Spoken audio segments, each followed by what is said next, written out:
Y vamos a empezar orando, ¿sí? Amado Señor, te damos gracias una vez más. Te damos gracias porque en este lugar vamos a abrir tu palabra, Señor. Y queremos agradecerte porque tenemos la palabra en nuestro idioma, porque la has preservado, Señor, durante siglos, a pesar de tus enemigos que quisieron destruirla muchas veces, Señor, y está en nuestras manos, Señor. Y tu palabra hace sabio al sencillo, hace sabio al simple, Señor, y necesitamos de tu ayuda para entenderla. Señor, hemos cantado en esta mañana muchas verdades, Señor, preciosas verdades, y tu palabra está llena de ellas. Señor, queremos tenerlas en nuestra mente, queremos comprenderlas y queremos vivirlas. Señor, ayúdanos, te lo pedimos en el nombre de Jesús. Amén. Bien, hermano, vamos a leer a partir del versículo 10 hasta el 17. Dice Pablo: por lo demás, hermanos míos, fortaleceos en el Señor y en el poder de su fuerza. Vestíos de toda la armadura de Dios para que podáis estar firmes contra las acechanzas del diablo. Porque no tenemos lucha contra sangre y carne, sino contra principados, contra potestades, contra los gobernadores de las tinieblas de este siglo, contra huestes espirituales de maldad en las regiones celestes.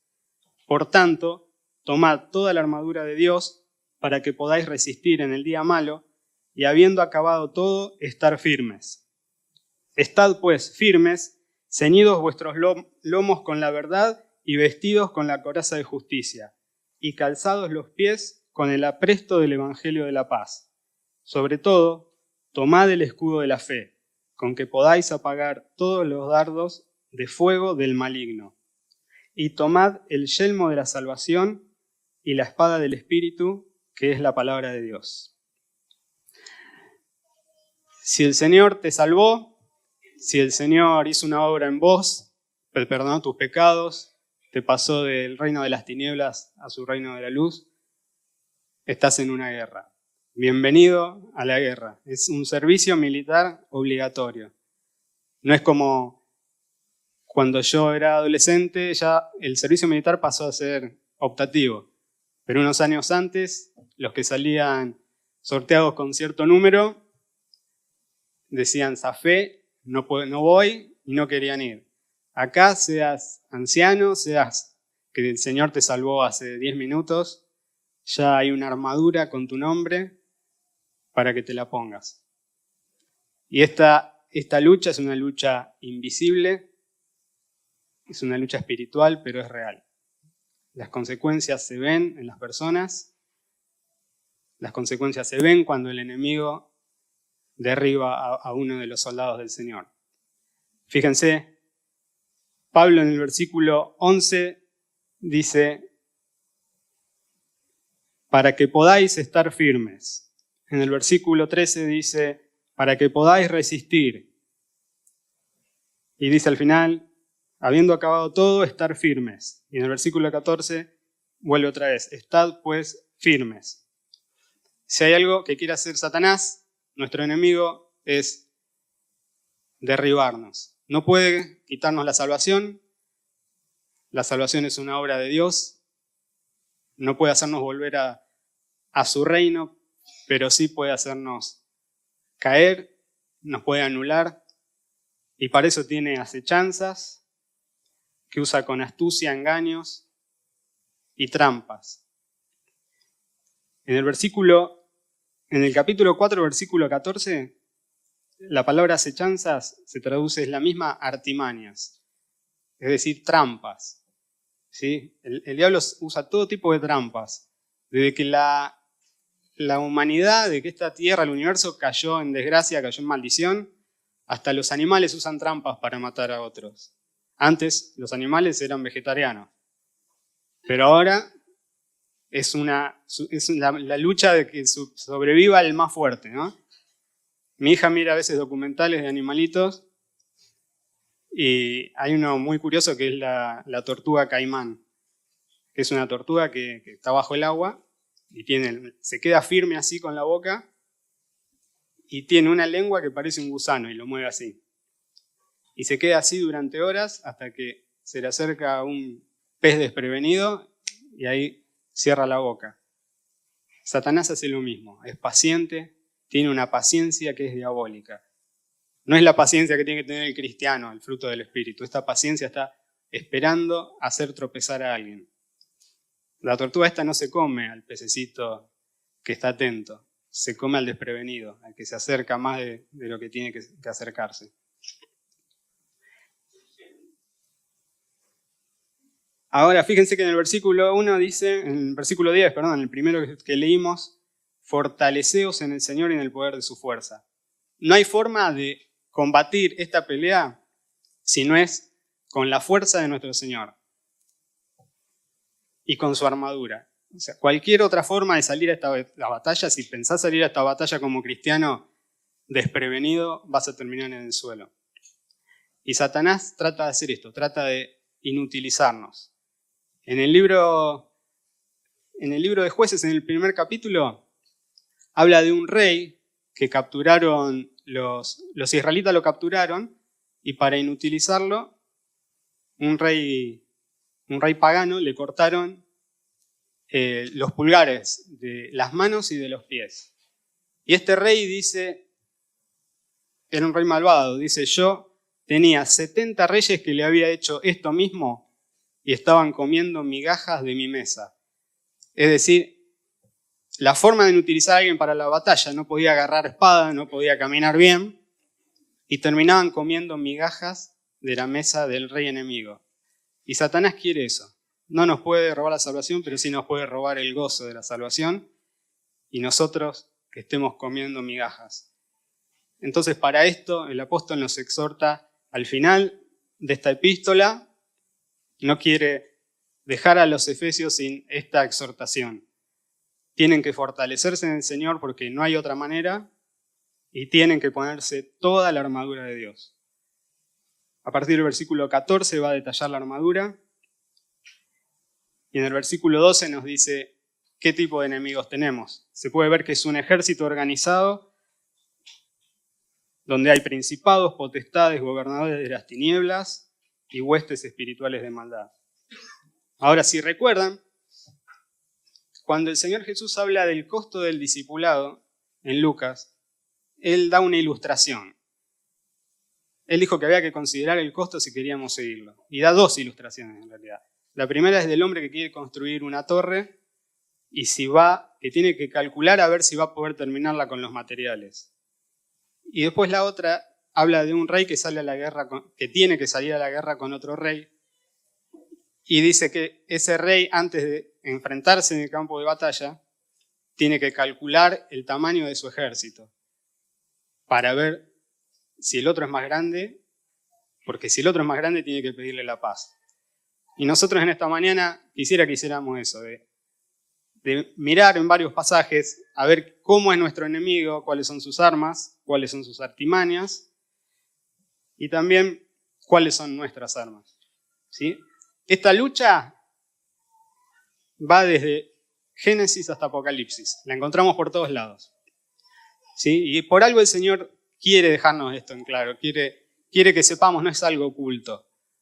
Hay cosas que no están reveladas en la Biblia, pero las que están reveladas las vamos a tratar de entender, no vamos a ver todo, pero sí vamos a ir viendo varios pasajes. No es necesario que los busquen todos. Leandro supongo que alguno los va a poner ahí. Yo les voy a decir cuando es necesario para que no estén, si no quieren, yendo de un lado a otro. Y creo que lo primero que tenemos que hacer es ver quién es este enemigo, conocer su poder. Y después vamos a ver también el campo de batalla. ¿Cuál es el campo de batalla y cuáles son nuestras armas? Santiago también habla de que hay que resistir. Si recuerdan, en el capítulo 4 dice, resistid al diablo y él huirá de vosotros. ¿Sí? La lucha esta es una lucha hasta el último día de nuestra vida, pero no quiere decir que es continua en todo momento. Son momentos de ataque que nuestro enemigo nos apunta. Y alguno puede decir, bueno, yo no soy pastor, no soy misionero. Te apunta igual. Satanás te conoce. Si sos un hijo del Señor, Satanás te conoce. Y si el Señor llegara a correrse, trataría de matarte y matar a tus hijos. Y no es para asustar esto en realidad lo vemos en Job. Cuando el Señor le dice, ¿has considerado a mi siervo Job? Satanás no dijo, no lo conozco, venía de rodear la tierra. Pero él sabía quién era. Entonces, él sabe quién sos vos y él sabe quién soy yo. Y Pablo quiere que nosotros lo sepamos y que nosotros estemos atentos, que nos fortalezcamos y que nos pongamos la armadura. Pedro, por otro lado, ¿qué dice? Que el diablo, ¿cómo es? Es un león rugiente, como un león rugiente que anda buscando a quien devorar. ¿Sí? Y vamos a ver del principio. Vamos a empezar por el principio. Génesis. Génesis capítulo 3.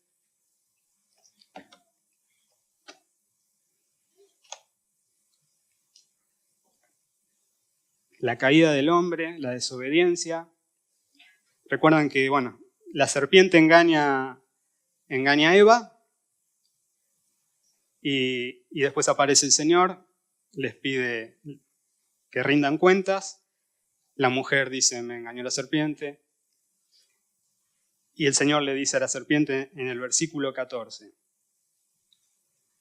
Y Jehová Dios dijo a la serpiente, por cuanto esto hiciste, maldita serás entre todas las bestias y entre todos los animales del campo. Sobre tu pecho andarás y polvo comerás todos los días de tu vida. Y pondré enemistad entre ti y la mujer, y entre tu simiente y la simiente suya. Esta te herirá en la cabeza y tú le herirás en el calcañar. Pareciera ser que la primera parte es una maldición a la serpiente animal, la segunda a la serpiente espiritual, al diablo. Iba a poner enemistad entre la mujer y su descendencia, porque por de su descendencia, acá es la primera vez que se nombra que va a haber alguien que le va a aplastar la cabeza a Satanás, nuestro Señor. Y ya empieza a haber un conflicto. El conflicto comienza acá. Ya de entrada, primeros dos hijos que tienen Adán y Eva, Caín y Abel. Caín mata a Abel. Más adelante sabemos que dice que Caín era del maligno y que Abel era justo. Ya empieza Satanás a querer borrar la descendencia de la mujer para que no nazca el Mesías. Y si vamos a Apocalipsis 12, vamos a ver algunos versículos. Apocalipsis es un libro sumamente simbólico. No pretendo entenderlo todo ni que entendamos todo, pero podemos sacar algunas cositas de esta batalla en el capítulo 12 que nos van a decir sobre el poder de este enemigo. El versículo 3 dice, también apareció otra señal en el cielo, he aquí un gran dragón escarlata que tenía 7 cabezas y 10 cuernos, y en sus cabezas 7 diademas. Y su cola arrastraba la tercera parte de las estrellas del cielo, y las arrojó sobre la tierra. Y el dragón se paró frente a la mujer que estaba para dar a luz, a fin de devorar a su hijo tan pronto como naciese. Y ella dio a luz a un hijo varón que regirá con vara de hierro a todas las naciones, y su hijo fue arrebatado para Dios y para su trono. Y la mujer huyó al desierto, donde tiene lugar preparado por Dios, para que allí la sustenten. Bueno, vamos a pasar al versículo 9. Y fue lanzado fuera el gran dragón, la serpiente antigua, que se llama Diablo y Satanás, el cual engaña al mundo entero. Fue arrojado a la tierra y sus ángeles fueron arrojados con él.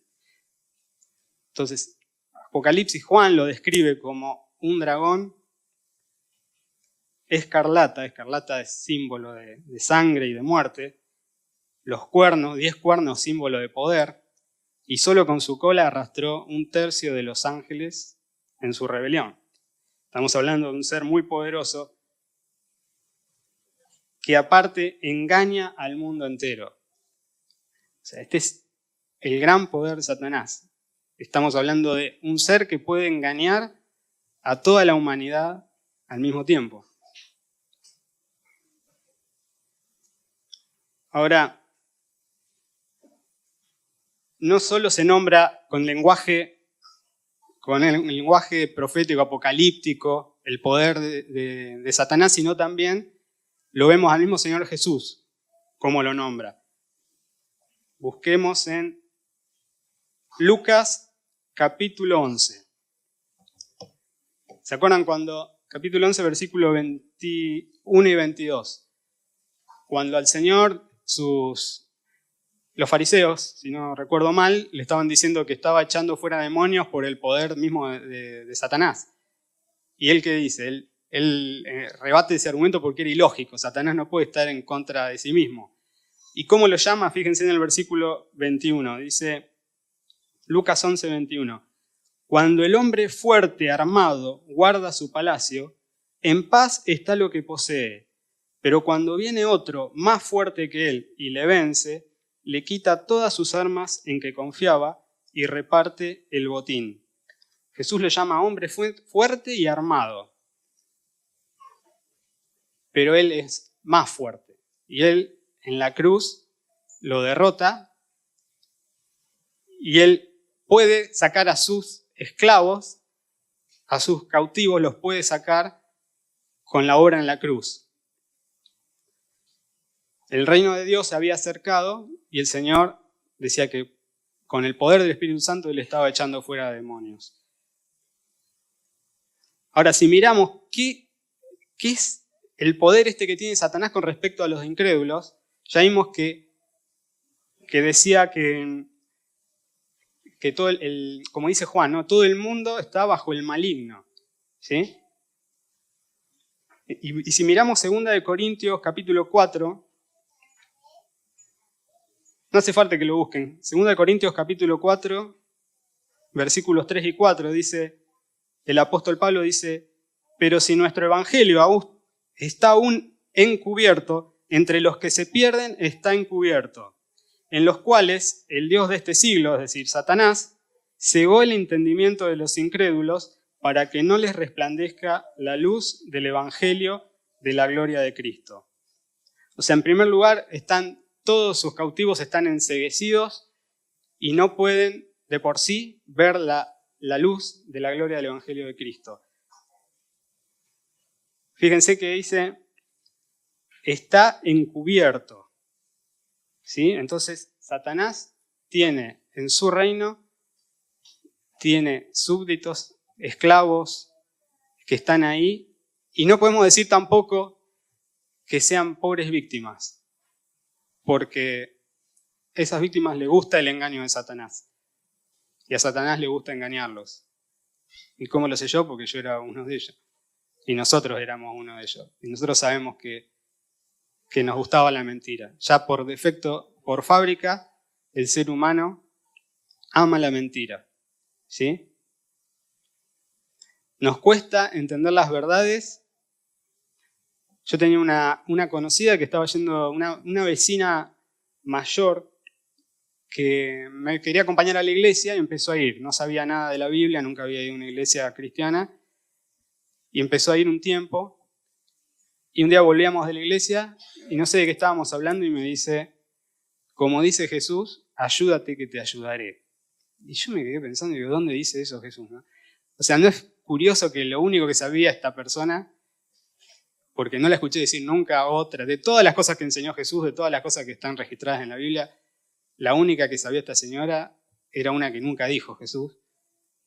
¿Por qué? Porque tenemos una predisposición a creer las mentiras.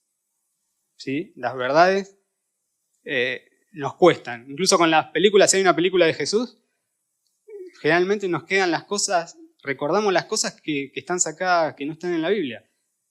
A mí me ha pasado muchas veces. Y empiezan a confundir lo que son cuando tienen que inventar alguna parte porque no está en la Biblia, después uno empieza a confundirse si eso estaba ahí o no. Porque tenemos esa predisposición a la mentira. Con la diferencia que los creyentes podemos distinguir, tenemos armas para distinguir.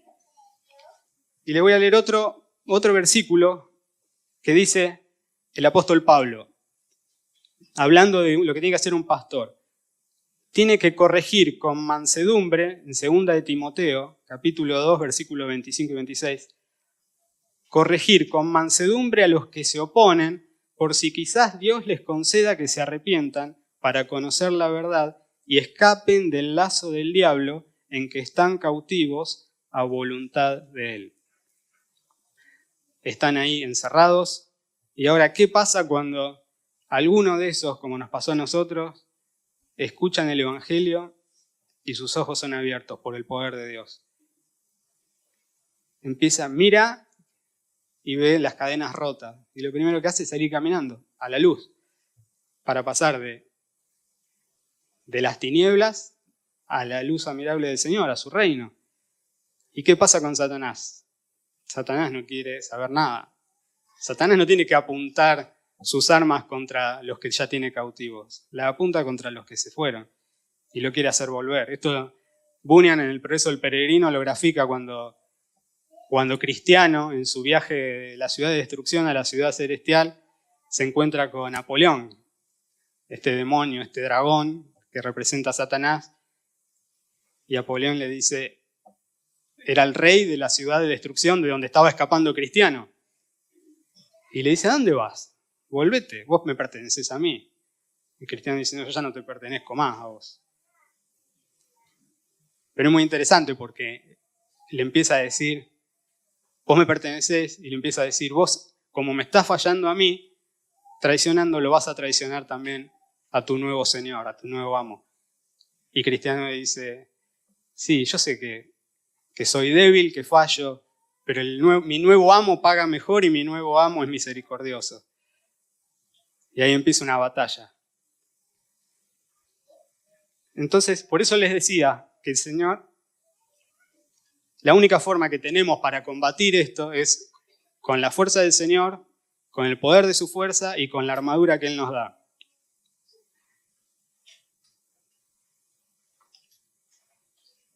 Ahora, yo le decía que tenemos una predisposición a la mentira y eso lo podemos ver en la práctica como con las personas que no creen, que enseguida sacan conclusiones que son mentiras, que son erróneas. Y ahora se puede ver mucho en las redes sociales eso. La red social es un caldo de cultivo para la mentira, de todo tipo. La gente ahí habla son todos sabios según su propia opinión, y nosotros a veces como cristianos caemos en eso de discutir por las redes. Yo no creo que no haya alguien que se haya cambiado su opinión porque alguien le habló en las redes algo, ¿no? Ya está, el que está ahí está para discutir y al diablo le encanta eso, que estemos peleando contra sangre y carne, contra enemigos de carne y hueso. Pero la lucha esta va mucho más allá. El diablo no quiere que vea esta lucha que es espiritual, quiere que estemos con los ojos puestos en las cosas que se ven y no en las que no se ven. Y eso nos puede distraer y es una de las tácticas del enemigo, ¿no? Distraernos en cosas que no son esenciales, ¿sí? Una forma de anularnos y desactivarnos como soldado es eso. Es el experto en distraer, en crear confusión, en crear polvo para que en la batalla no se vea a quién le estamos pegando. Y él así sale ganando. Nosotros tenemos que ser inteligentes, nosotros tenemos que confiar en la palabra de Dios y no en meternos en discusiones, en miles de teorías, como ahora cuando había vecinos que decían que acá habían muerto más de 100 personas, 200. Cuando lo llamaron a declarar como testigo, dijeron, lo escuché en la verdulería, lo escuché en la peluquería. ¿Sí? Por las redes todos dicen cualquier cosa y tenemos que tener cuidado de no engancharnos en eso. Ahora, esto era con respecto a los incrédulos. Los tiene cautivos. La única forma que pueden salir de esa cautividad es a través de la luz del Evangelio, que rompe las cadenas. Y si queremos saber ahora qué pasa con los creyentes, con los que hemos creído en el Señor, es bueno ver y analizar dónde está el campo de batalla, dónde se hace esta pelea. Tengo un amigo que su suegro andaba en un movimiento carismático, profético, estas cosas que sacan la Biblia de contexto, y este hombre se había mandado mandó a pedir a Israel un shofar. ¿Saben lo que es un shofar? Es el instrumento de viento que se hace con un cuerno de un animal, un bovino. Y él se subían al techo con otros de la iglesia a las 1 de la mañana, porque decían que hacían guerra espiritual, y se subían y soplaban eso, y mi amigo me decía, es una locura, él vive al lado, dice, los vecinos no deben entender nada. Y según ellos soplando eso, sacando algunos versículos cuando Israel llamaba al pueblo con ese instrumento, como que eso espantaba a demonios y cosas así, ¿no? A los demonios no le hace nada eso. Otros dicen, no, poné música cristiana en tu casa, así los demonios se van. Otros dicen, dejá la Biblia abierta con tal versículo. La realidad es que son tácticas y estrategias carnales, carne y sangre. ¿Sí? Nosotros tenemos que basarnos en la Biblia, ¿no? Son cosas que tienen más de superstición que otra cosa, ¿no? Lo único que hacemos es que la gente piense que estamos locos. Si leemos, voy a pedirle que lo busquen o lo lean de la pantalla, 2 Corintios, capítulo 10, versículos 4 y 5. Pablo nos va a hablar un poquito más de las armas espirituales que tenemos. Dice 2 Corintios, capítulo 10, versículos 4 y 5. Porque las armas de nuestra milicia no son carnales, sino poderosas en Dios para la destrucción de fortalezas, derribando argumentos y toda altivez que se levanta contra el conocimiento de Dios y llevando cautivo todo pensamiento a la obediencia a Cristo. Las armas de nuestro ejército entonces no son armas que se pueden palpar, sino que son poderosas en Dios y destruyen fortalezas que después dice que las destruye derribando argumentos. Entonces el campo de batalla está acá. Satanás forma argumentos en nuestra mente, tiene acceso de alguna manera a eso. No tiene acceso a todos nuestros pensamientos, porque el único omnisciente, el único omnipresente y el único omnipotente es Dios. Pero Él tiene la capacidad de insertar pensamientos en nosotros que son contrarios a Dios. Fíjense, cuando habla de fortalezas, los corintios tenían una fortaleza en su ciudad. Es la fortaleza en la que tenían las ciudades grandes. Cuando venía un ejército enemigo, corrían todos a esconderse ahí arriba para poder defenderse.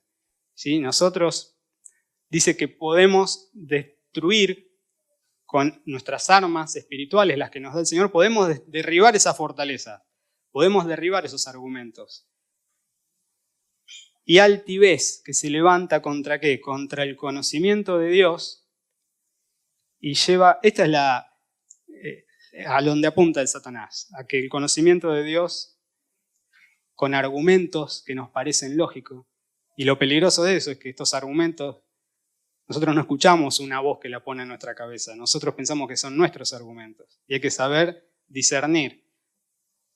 Cuando el diablo nos habla y quiere cambiar verdades que sabemos de Dios por mentiras, es muy hábil.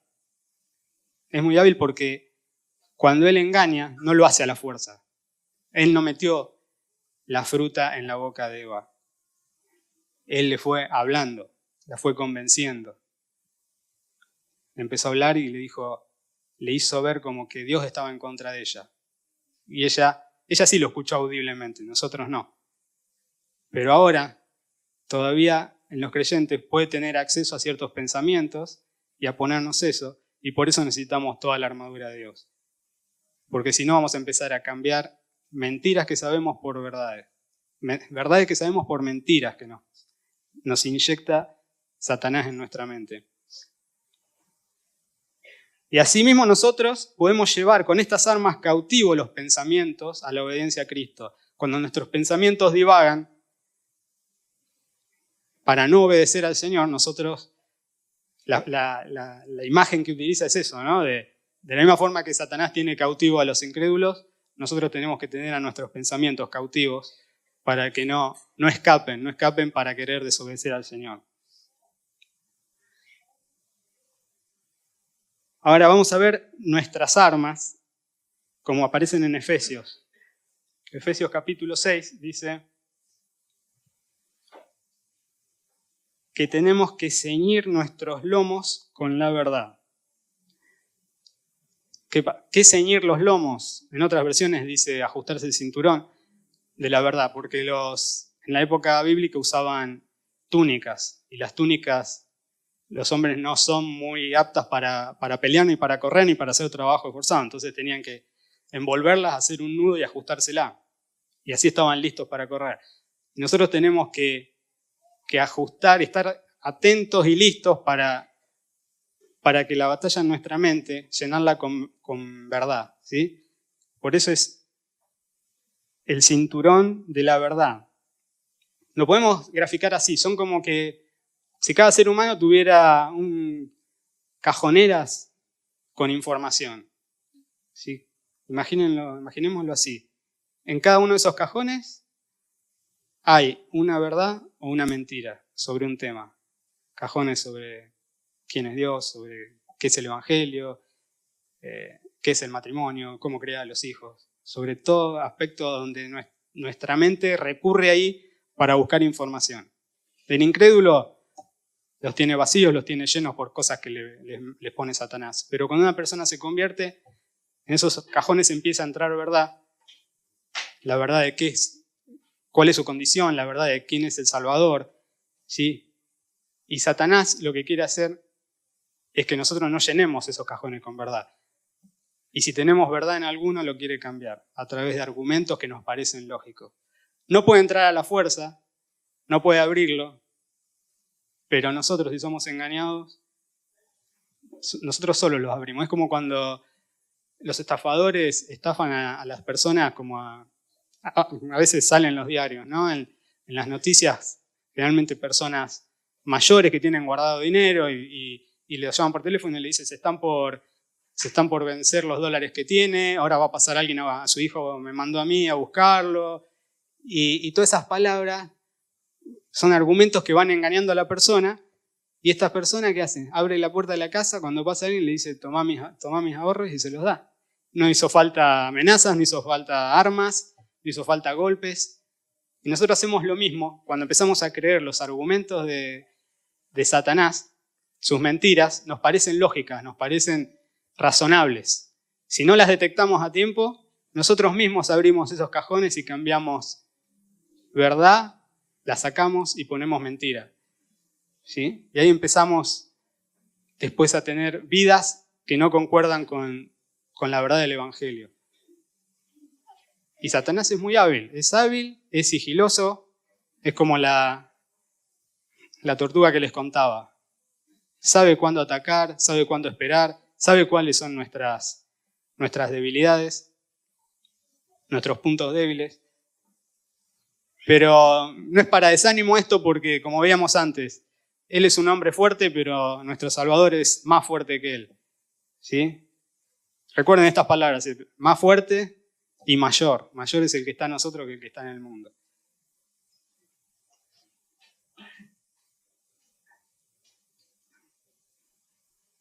Vamos a mirar ahora 2 Corintios 11:3, que es un capítulo después del pasaje anterior que leí de que las armas nuestras no son carnales, que derriban argumentos, pero mire lo que le dice Pablo a los Corintios un capítulo después. 2 Corintios 11, versículo 3. Pero temo que como la serpiente con su astucia engañó a Eva, vuestros sentidos sean de alguna manera extraviados de la sincera fidelidad a Cristo. Se pueden extraviar nuestros sentidos de la sincera fidelidad a Cristo. Ese es el objetivo de Satanás. ¿Sí? Que nosotros, como Eva, que el Señor le había dado todos los árboles que comiera, pero creyó la mentira de Satanás. Empezó a creer que Dios no era un Dios bueno, que tenía planes buenos para ella, sino que estaba escondiendo algo, que estaba siendo egoísta. Y de la misma forma los creyentes, como Pablo le dice a los corintios, también pueden ser, de esta forma sus sentidos pueden ser extraviados, ¿sí? Ya no escuchás más al Señor, ya no lo ves más, ya no está ahí porque algo pasó. Con argumentos y astucia, Satanás puede hacer esto.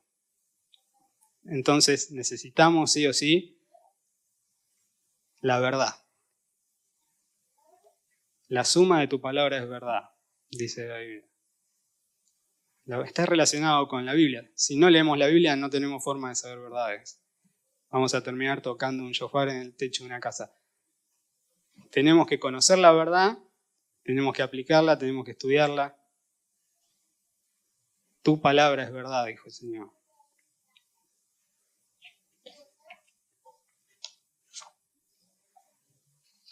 La segunda parte de esta armadura, algunos dicen que la armadura, Pablo cuando escribe Efesios estaba preso, entonces estaba viendo a un soldado romano que lo estaba custodiando y que por eso se inspira en describir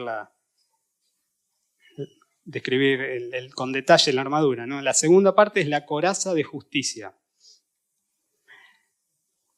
La palabra coraza en griego es tórax, que es la que usamos nosotros para describir esta parte, que es la que protege los órganos vitales, como el corazón o los pulmones, y la usaban en la armadura los romanos para cubrir esta parte y la parte trasera. Y la llama coraza de justicia, Pablo, y lo saca de Isaías 59:17. Está hablando del Señor, de Dios, y dice Isaías: pues de justicia se vistió como de una coraza, con yelmo de salvación en su cabeza. La justicia, como hoy veíamos, estuvimos viéndolo en canciones, lo estuvo explicando Leo en algún momento, creo que Ariel también, todos giramos más o menos sobre lo mismo. La justicia que no es nuestra. Hay una justicia, nosotros nacemos después de la caída, después de que Adán pecó, todo ser humano nace injusto delante de Dios.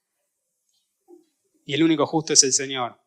Y Él puede, a los que creen en Jesús, ponerle a su cuenta esta justicia.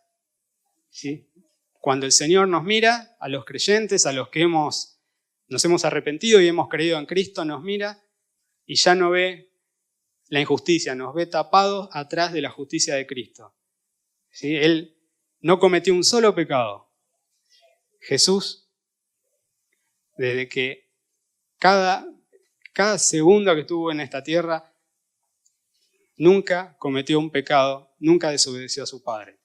Y nosotros, al contrario, cada segundo pecábamos.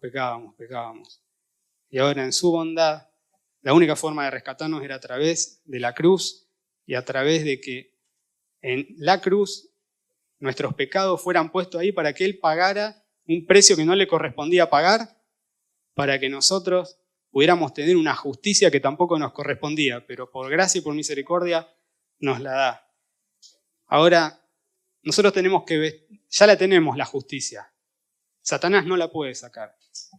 Pero tenemos que estar siempre pendientes de esto, porque si nosotros empezamos a descuidar esto, empezamos a confiar en nuestra propia justicia, Ariel estuvo hablando algo de nuestras propias obras, y empezamos a comportarnos como fariseos, como legalistas, ¿sí? Estamos corriendo la justicia que se nos da por gracia y empezamos a confiar en nuestros propios logros, y conforme pasa el tiempo, la idea es que más caminemos junto a Cristo, más dependamos de su gracia, pero a veces nosotros somos olvidadizos, somos tercos y también empezamos a tener orgullo por haber logrado cosas que no había otra forma de lograrlas si no fuera por la gracia del Señor, pero empezamos a confundir y a creer que las estamos logrando por nuestra fuerza. Y Satanás odia la justicia que Jesús nos dio. Él quiere que nosotros dependamos de la nuestra.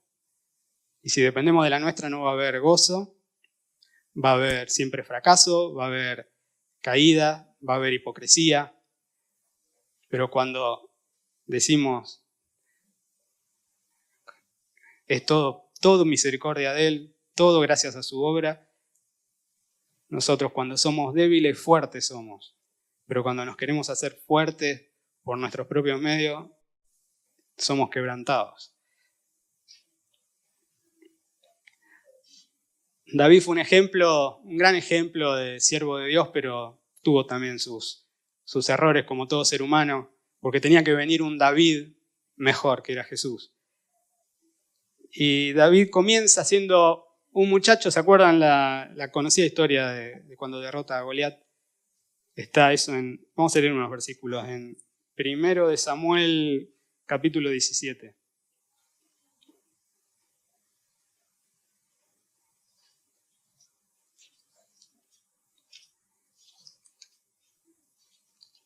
Todos conocemos la historia, estaba Goliat increpando al ejército de Israel, nadie quería salir a combatir con él, ni siquiera el rey.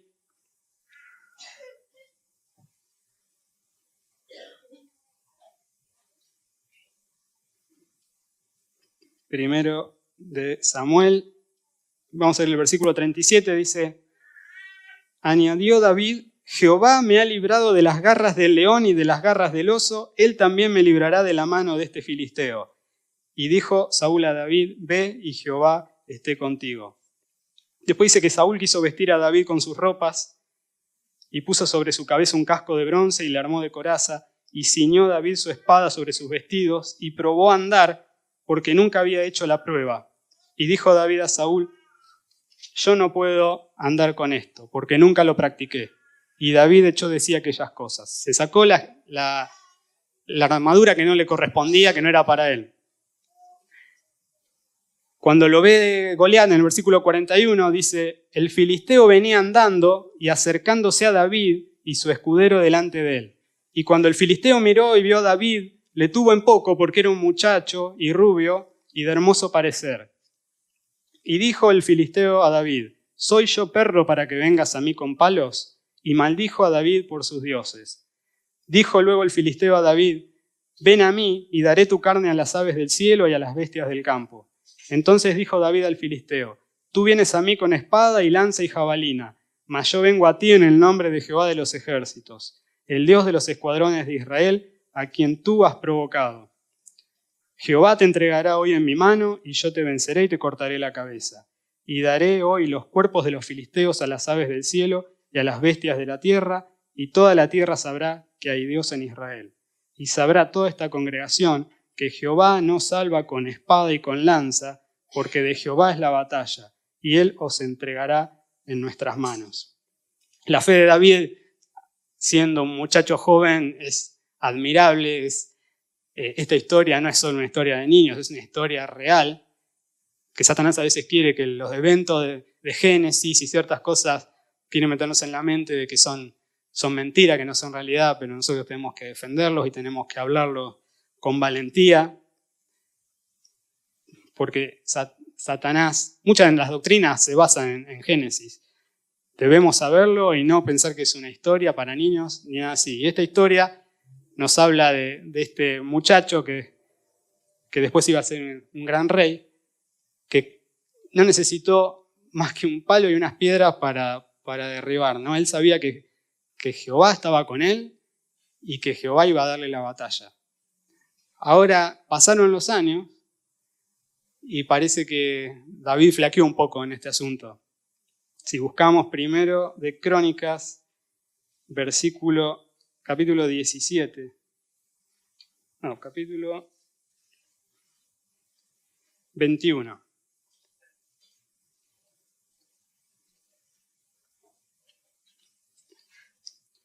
Nos va a hablar específicamente de una tentación que sufre David y cae presa de Satanás. Primero de Crónicas, capítulo 21. Dice, pero Satanás se levantó contra Israel e incitó a David a que hiciese censo de Israel. Y dijo David a Joab y a los príncipes del pueblo, Id, haced censo de Israel desde Beerseba hasta Dan, e informadme sobre el número de ellos para que yo lo sepa. Y dijo Joab, añada Jehová a su pueblo 100 veces más, Rey Señor mío. ¿No son todos estos siervos de mi Señor? ¿Para qué procura mi Señor esto? ¿Qué será que será para pecado de Israel? Mas la orden del rey pudo más que Joab. Salió por tanto Joab y recorrió todo Israel y volvió a Jerusalén y dio la cuenta del número del pueblo a David. Y había en todo Israel 1.100.000 que sacaban espada y de Judá 470.000 hombres que sacaban espada. Entre estos no fueron contados los levitas ni los hijos de Benjamín, porque la orden del rey era abominable a Joab. Asimismo esto desagradó a Dios e hirió a Israel. Entonces dijo David a Dios, he pecado gravemente al hacer esto. Te ruego que quites la iniquidad de tu siervo, porque he hecho muy locamente. Y esto después trae consecuencias en Israel. Pero fíjense cómo el que de joven y en muchos salmos confiaba que la victoria no dependía de los carros, sino que dependía de Jehová de los ejércitos, ahora se había envanecido. ¿Y por qué era un pecado contar a los soldados? Porque era el orgullo del rey. Había crecido el ejército y David quería tener un recuento de sus tropas para decir qué grande es mi ejército, qué poderoso es mi nación. Pero el Señor no quería eso y lo tomó como una ofensa, y el mismo Joab sabía que era un pecado. No era algo oculto. Y todo esto surge de Satanás incitando a David. Fíjense. Y ahora uno puede decir, bueno, yo no soy rey, no voy a estar contando tropas, no voy a tener este problema, pero las cosas que están escritas son para que nosotros la tengamos de ejemplo y sí podemos caer en confiar en nuestros propios logros. Que nuestros sentidos sean extraviados de nuestra sincera devoción a Cristo, ¿no? Que nosotros pensemos que las cosas que hemos logrado por vivir como cristianos ahora son mérito nuestro. Que confiemos en la plata que tenemos en el banco, que confiemos en los logros, en los títulos que tenemos, ¿sí? Y eso nos va a hacer tropezar, eso va a hacer que en medio de la batalla caigamos. Satanás nos quiere distraído con las cosas de este mundo, nos quiere mirándonos a nosotros mismos, pero nosotros tenemos que, hoy estábamos, ¿no?, mirando, puestos los ojos en Jesús. Y siempre va a tratar de hacer eso, de que nos desviemos, de que estemos mirando nuestras cosas, que estemos mirando nuestros logros, que estemos confiando en nuestra propia justicia, confiando en lo que nosotros logramos y lo que podemos hacer. Y todo eso lo que hace es que nuestra vida espiritual decaiga. Entonces debemos recordar siempre que la justicia que se imputó a favor nuestro de Cristo es lo que nos hace estar delante del Señor en paz. Más adelante habla en el versículo 15 habla de calzados los pies con el apresto del Evangelio de la paz. O como dice en otras versiones, con la disposición de anunciar el Evangelio de la paz. Imaginen que si es el único mensaje del Evangelio que puede derrotar a Satanás y quitarle sus cautivos, imagínense que Satanás va a hacer todo lo posible para que no se anuncie. Y lo va a hacer de dos formas, o lo tergiversa, o hace que nosotros, que somos los que tenemos que proclamarlo, estemos ocupados en otras cosas. Como iglesia podemos caer en eso, ¿no? Podemos caer, el diablo le encanta que estemos entretenidos en cosas, en debates y en esas cosas, pero si hay una iglesia que Satanás le tiene miedo, es a la que hace avanzar el reino. ¿Sí? Si nos quedamos quietos, ya está. Nosotros ya somos salvos, no hacemos avanzar la obra, no estamos pensando cómo hacer avanzar, no es en nuestra mente estar ideando estrategias, decir cómo puedo hacer para llegar a tal, cómo puedo hacer para llegar a un pariente, a un vecino. Nada, nos quiere nos quiere con quizá una fría ortodoxia, ¿no? Como las iglesias de Apocalipsis, algunas que tenían todo bien, todo correcto, pero habían perdido el amor por el Señor. Entonces es una forma también de adormecer la iglesia esta. Y nosotros tenemos que calzar nuestros pies con estas botas y cada paso que damos, teniendo en mente esto, un evangelio que rescata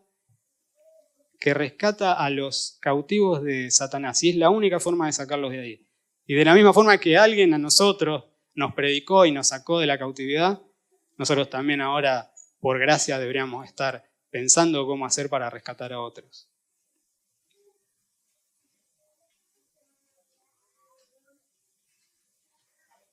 Más adelante dice, sobre todo, pareciera ser lo más importante, tomad el escudo de la fe, con que podáis apagar todos los dardos de fuego del maligno. Los romanos usaban un escudo de 1,20 m hecho de madera que revestían con cuero y lo humedecían para cuando les tiraban flechas con fuego se apagaran. Y este es el escudo que tiene en mente, un escudo rectangular de 1,20 m, el escudo que tiene en mente Pablo, ¿no? Cuando uno va en la batalla y Satanás está tirando flechas, dardos encendidos. ¿Y a dónde apuntan esos dardos? Bueno, ya vimos que es en la mente, ¿no? Y ahora, si Pablo hace la comparación con que este escudo es la fe, ¿qué serán entonces estos dardos que tiran? ¿Qué puede estar en contra de la fe? O la fe, ¿qué cosas puede apagar? ¿Qué cosas puede apagar la fe? Las dudas. Muy bien. Si alguien me decía la no fe, bueno, iba a decir, muy bien, las dudas, la incredulidad. El diablo también tiene esta forma de hacernos caer en la batalla, con dudas y con incredulidad. Meter en nuestra mente, ¿sí?, estos pensamientos de que, como hizo con Eva, ¿no? Quizás Dios no es tan bueno como te dijo. Y cuando empezamos con estos pensamientos, son fáciles de detectar. O sea, alguien puede decir, ¿cómo sé si estoy hablando yo, si es Satanás el que está en mi mente?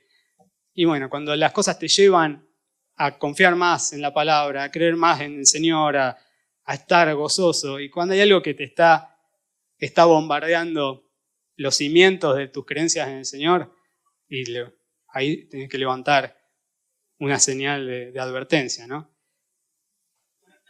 Cuando estamos pasando por pruebas, es el momento que Satanás aprovecha para que pensemos que el Señor quizá nos abandonó.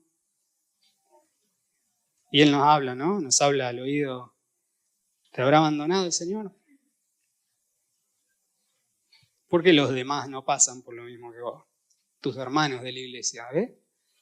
Tiene todos argumentos que nos hacen estar en contra de la gente que nos ama, de nuestra cónyuge, de nuestra familia, de nuestra iglesia. Y tiene esa estrategia, ¿no? De hacernos ver que los únicos que sufrimos somos nosotros, que los demás cristianos no sufren. Entonces, ¿qué pasa? ¿Te abandonó el Señor? No tenemos en la Biblia promesas de que no vamos a pasar por enfermedades, no tenemos promesas de que no vamos a pasar por aflicción, pero sí tenemos promesas que aunque andemos en valle de sombra de muerte, no temeremos mal alguno porque Dios estará con nosotros. Entonces tenemos que recordarnos las cosas, tenemos que aprender y recordar y luchar ahí en nuestra mente. Él quiere instalar dudas, quiere instalar de la misma forma que lo hizo con Eva, con nosotros. Y nosotros tenemos promesas maravillosas en la Biblia para esto. Y no alcanza contenerlas acá en el libro. El libro este es precioso, pero por sí solo no. Es un libro que el Señor puso para que meditemos, para que leamos, para que aprendemos, para cuando estemos pasando por las pruebas, para cuando estemos pasando por las circunstancias que Dios permite. ¿Pero para qué las permite? Las permite para que nos acerquemos a Él, para que podamos ver que Él es lo único que tenemos y que es bueno que sea lo único que tengamos. Que Él nos va a satisfacer, que a pesar de que estemos en valle de sombra de muerte, su vara, su cayado nos infundirán aliento. Tiene la capacidad Satanás para armas para todos, armas para el soltero y para el casado. El soltero le hace creer nunca Dios te va a dar una esposa o un esposo. Al casado le dice, ¿y si te quedas solo? ¿Y si se muere tu esposa? Y empiezan los miedos. Y uno tiene que discutir con el diablo en la cabeza, decirle, no sé, yo no sé el futuro, pero yo sé que Dios sustenta a las viudas, las protege. Y es la forma que tenemos, son armas espirituales para derribar fortalezas. ¿Sí? Y tenemos que conocer a nuestro enemigo y no tenemos que subestimarlo, porque nos quiere ver tirados, nos quiere ver derrotados, quiere ver a nuestra familia derrotada, quiere ver a nuestra iglesia, nos quiere sin iglesia, nos quiere distraídos. Pero tenemos cinturón de verdad, tenemos coraza de justicia, tenemos el escudo de la fe, tenemos el evangelio de la paz. Deberíamos imitar a Josué y Caleb. ¿Recuerdan que de los 12 que fueron a ver la tierra prometida, espías, volvieron? 10 dijeron, somos como langosta, nos van a comer, son gigantes. Pero Josué y Caleb dijeron, vamos con el Señor, el Señor nos prometió esta tierra y vamos a conquistarla. Y fueron los únicos que entraron a la tierra prometida, los otros quedaron muertos en el desierto. Tenemos que ejercitar la fe, pero ¿la fe en qué? La fe en la palabra. ¿De dónde viene la fe? La fe viene por el oír la palabra de Dios. Y sin fe es imposible agradar a Dios, dice Hebreos. Y sigue con el yelmo de la salvación.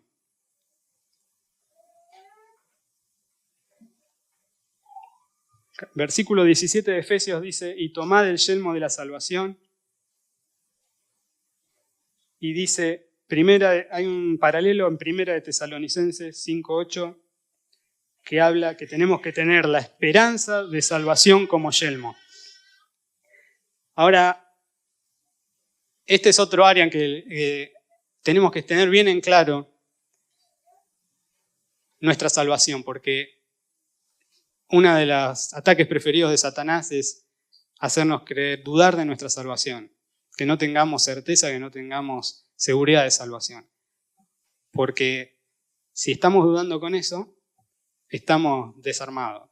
No vamos a estar pensando en predicarle a otro, vamos a estar como dando vuelta en nosotros mismos y no vamos a tener, para tener valentía uno tiene que estar seguro de que el Señor lo salvó, de que es su Padre, pero si yo estoy dudando de eso, ahora ¿cuándo hace dudar Satanás? Es muy hábil porque puede haber una predicación del Evangelio y él engaña al mismo tiempo al incrédulo como al creyente. Al incrédulo puede estar pecando groseramente y le dice, este mensaje no es para vos. Vos vas al cielo como por un tubo. Esto es para Hitler, para esas personas. Eso sí están en el infierno, pero vos no, vos seguís callado. Son los demás, no sabés las cosas que hacen los demás. Y el creyente, un mal pensamiento y ahí está Satanás el acusador. Un pensamiento malo y está diciendo, ¿qué pensamiento? Vos no debés ser hijo de Dios, ¿cómo vas a ser hijo de Dios? Y eso nos hace dudar y nosotros tenemos que tener respuesta para eso. Y la Biblia no es ajena a esto, la Biblia sabe que vamos a pecar y la Biblia también nos da esperanza para eso, ¿no? No pequemos, pero si pecamos tenemos abogado para con Dios, que es Jesús. Entonces ya lo ideal es no pecar, pero cuando somos tentados, somos engañados y caemos, tenemos abogado. ¿Y lo que hace Satanás? Satanás te dice, hace eso, dale, pecá, mirá eso, gritale a tu esposa, a tus hijos, hacelo, dale, total, sí, después puedes pedir perdón. ¿No es misericordioso tu Dios? Y al instante que pecamos, aparece, qué sucio que estás. ¿No? ¿Cómo te vas a acercar ahora a un Dios 3 veces santo? Y juega con eso, y caemos. Y nosotros tenemos que salir corriendo, salir delante de mí, Satanás, y ir a los pies del Señor. Pero somos doblemente engañados. Somos engañados para pecar y después somos engañados para no ir a buscar el perdón rápido. Y Satanás está hablando a nuestra mente diciendo, ahora vas a orar con esos pensamientos que tenés. Ahora vas a abrir la Biblia con esas manos. Y así se divierte. Y esa es su estrategia, sus acechanzas, sus maquinaciones. Engañar a los creyentes. Y nosotros tenemos que decir, si Satanás, si vos supieras, o sea, vos sabés, Satanás, lo que era yo antes. Uno tiene que mirar y decir, ya sé, lo que era antes y el Señor me amó y me rescató de vos. Y sí, seguimos con lucha, seguimos tropezando a veces, pero ya no somos los mismos. Y no estoy hablando de los hipócritas que pecan y tienen la conciencia cauterizada. Esos no pertenecen al Señor. Estoy hablando de un verdadero creyente. Si Satanás logra eso, logra engañarnos con la mentira de que un pecado, un pensamiento, no podemos correr al Señor. Tenemos que recordar a Pedro, al hijo pródigo. El hijo pródigo estaba revolcado en lo peor, deseando comer comida de cerdo, pero él, cuando dice que entró en sí, volvió a su padre y el padre lo recibió, lo vistió, le dio ropas nuevas. Y ese es Dios, es el Señor. Entonces, cuando caigamos, si caemos, tenemos abogado delante del Señor y Él es fiel y justo para perdonarnos y limpiarnos de toda maldad.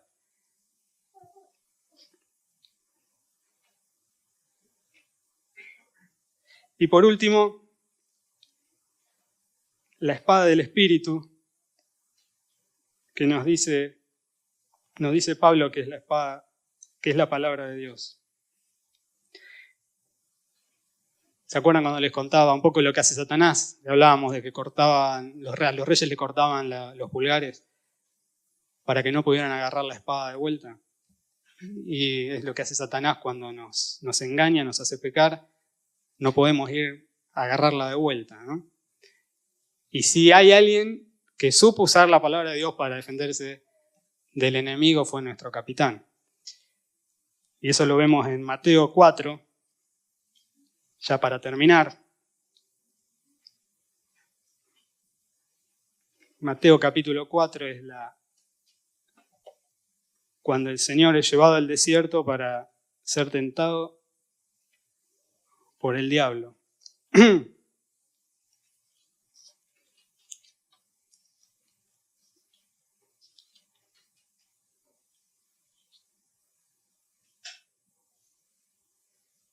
Dice Mateo 4, entonces Jesús fue llevado por el Espíritu al desierto para ser tentado por el diablo. Y después de haber ayunado 40 días y 40 noches, tuvo hambre. Y vino a él el tentador. Cuando yo les hablaba de la paciencia de Satanás, la paciencia diabólica, no apareció el primer día, no apareció el día 20, no apareció el día 39, apareció al día 40 cuando Jesús tuvo hambre. Y le dijo, si eres hijo de Dios, di que estas piedras se conviertan en pan. Él respondió y dijo, escrito está, no solo de pan vivirá el hombre, sino de toda palabra que sale de la boca de Dios. Entonces el diablo le llevó a la santa ciudad y le puso sobre el pináculo del templo y le dijo, si eres hijo de Dios, échate abajo porque escrito está, a sus ángeles mandará acerca de ti y en sus manos te sostendrán para que no tropieces con tu pie en piedra. Jesús le dijo, escrito está también, no tentarás al Señor tu Dios. Otra vez le llevó el diablo a un monte muy alto y le mostró todos los reinos del mundo y la gloria de ellos. Y le dijo, todo esto te daré si postrado me adorares. Entonces Jesús le dijo, vete, Satanás, porque escrito está, al Señor tu Dios adorarás y a Él solo servirás. Y el diablo entonces le dejó, y he aquí vinieron ángeles y le servían. Entonces Satanás aparece en el momento de debilidad. No ignoremos eso. No va a aparecer cuando estamos fuertes. Aparece cuando estamos en el momento de debilidad. Tanto al Señor como a Eva, por la comida los tenta. Ahora, no era pecado en sí comer. El Señor podría haber transformado, ha hecho un milagro, convertido las piedras. Pero ¿qué era lo que estaba buscando acá el tentador? Estaba buscando, de la misma forma que con Eva, ¿no? que su mente se desenfocara de su plan y que hiciera las cosas por su cuenta. Él dijo que nada de lo que hacía lo hacía por su cuenta, sino que hacía lo que le decía al Padre. ¿Sí? Él, si llegaba a ser una miga de pan de una piedra, toda nuestra salvación se caía. Quedábamos esclavos de Satanás hasta que Él sea lanzado al lago de fuego con sus ángeles junto a los que lo siguen a Él. Y no hubiera habido salvación. Pero fíjense que 3 veces le contesta Cristo al diablo, y las 3 veces con la Biblia, las 3 veces con el libro de Deuteronomio. Y esto nos hace pensar, ¿quién de nosotros está capacitado para luchar contra el diablo solo con el libro de Deuteronomio?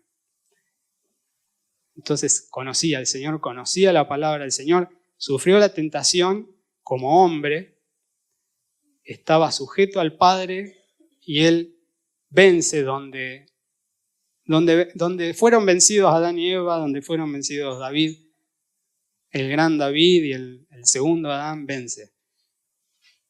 Y el diablo se fue y no lo molestó por un tiempo. Si nosotros, como dice Pablo, ¿no?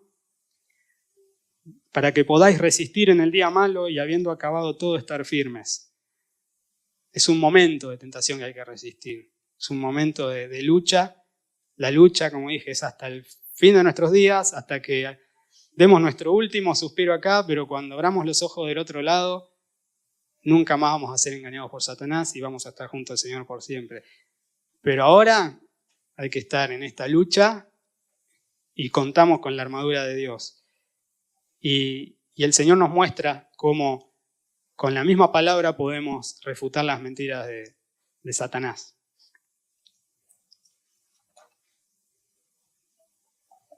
Si hay algo que le molesta a Satanás es eso, es que simples mortales como nosotros, débiles, pobre gente, tengamos una armadura tan poderosa contra él.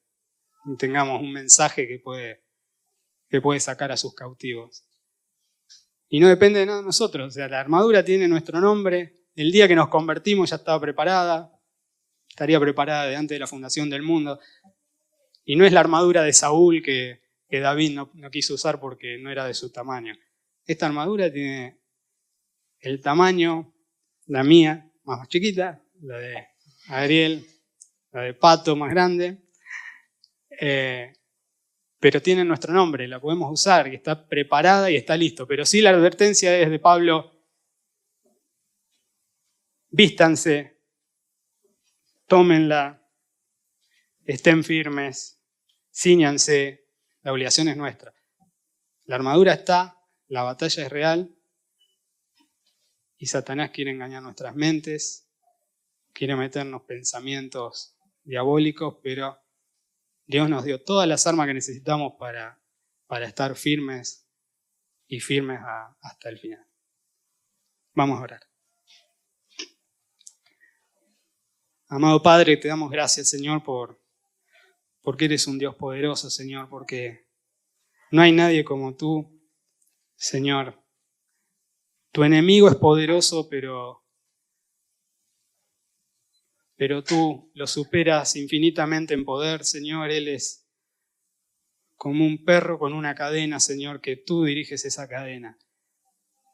Señor, queremos estar atentos a sus acechanzas, a sus maquinaciones, a sus artimañas. Señor, que esta lucha en nuestra mente podamos estar atentos, Señor, y podamos vestirnos de toda tu armadura, fortalecernos, Señor, en el poder de tu fuerza, para cuando haya acabado todo poder estar firmes, Señor. Ayúdame, ayuda a mis hermanos, Señor, y si hay alguno aquí que aún no ha salido de las tinieblas hacia tu reino, Señor, que se arrepienta de sus pecados, que crea en el Evangelio, que crea que necesita arrepentirse porque si no su destino es el lago de fuego, Señor, para que abra sus ojos, Señor, y pueda ver la luz. Oramos, Señor, dándote gracias por este día, por esta oportunidad, Señor, de abrir tu palabra. Y lo hacemos en el nombre de nuestro gran capitán y Salvador Jesús. Amén.